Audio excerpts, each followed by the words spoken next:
Stocks, ETF, mutual funds, किस investment tool को कैसे यूज करूं? क्या आप भी कंफ्यूज हो?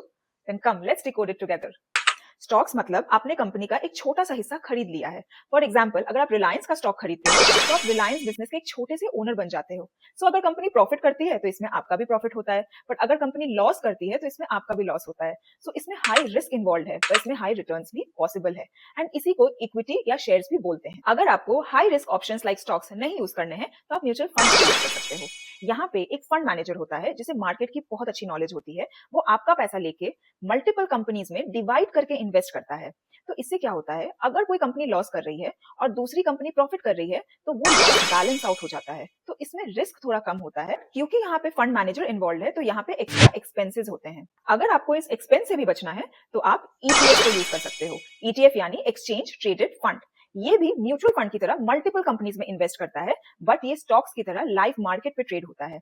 और ये किसी इंडेक्स या एसेट को फॉलो कर रहा होता है, जैसे बैंक निफ्टी, गोल्ड, निफ्टी 50। इसीलिए यहाँ पे कोई फंड मैनेजर इन्वॉल्व नहीं होता है, तो कोई एक्स्ट्रा एक्सपेंसेस भी नहीं होते हैं। Investment is always goal oriented. अगर किसी को हाई रिटर्न्स चाहिए विद फुल कंट्रोल तो वो स्टॉक्स यूज कर सकता है। अगर किसी को टेंशन कम चाहिए तो वो म्यूचुअल फंड यूज कर सकता है। अगर किसी को लो एक्सपेंसेस और फ्लेक्सिबिलिटी चाहिए तो वो ईटीएफ यूज कर सकता है।